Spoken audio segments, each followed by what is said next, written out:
Meet Tim Christ, a man obsessed with Pac-Man. After all this time, he's still there, he's still yellow, he's still perfectly round, he's still eating things. I feel as if his glowing light is always protecting me and guiding me and making all my enemies blue and edible. Behold, I am Pac-Man!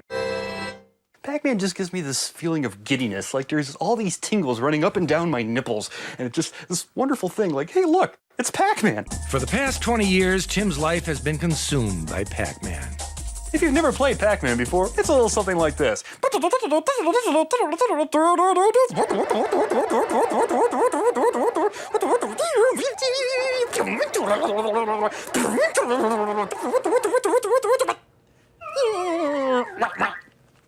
Look what you've done.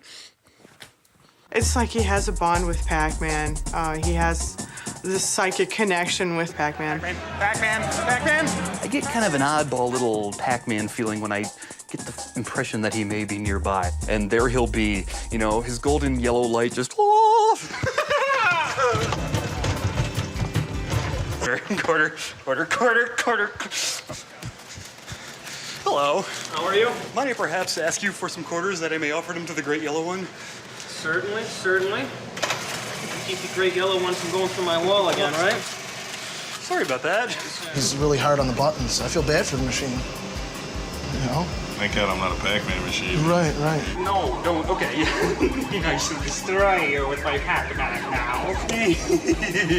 Tim has spent $10,000 in quarters alone, playing every day on his lunch break. Yeah, he's possessed. Yeah, he's possessed. Yeah, absolutely. In spite of playing Pac-Man since he was 7 years old, Tim has yet to master the game.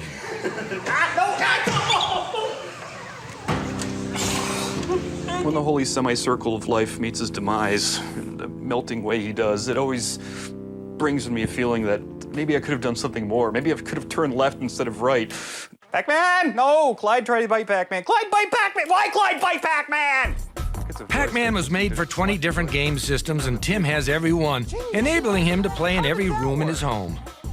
It's very frustrating trying to play Pac-Man with Tim. You have to avoid them.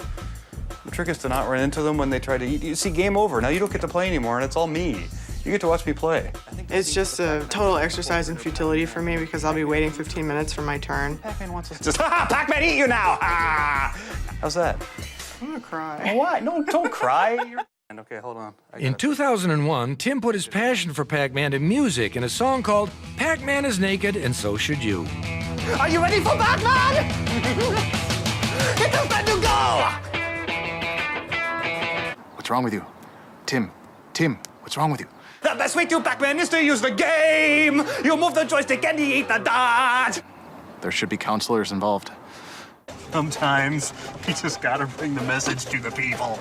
Occasionally I'll be driving around and I'll pass somebody who doesn't look like he has invited the full glory of Pac-Man into his life, and I feel the need to, you know, convey to him somehow that he really should. Pac-Man! Pac-Man!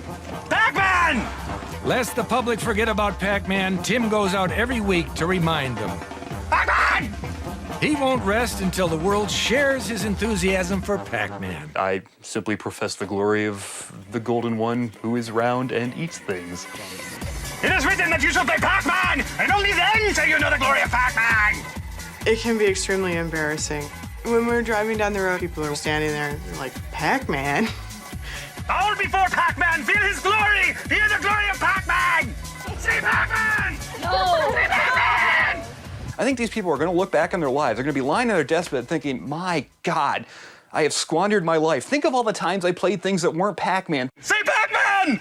Say Pac-Man! And now it's too late. Pac-Man! It's adorable. In a very disturbing way, it's adorable.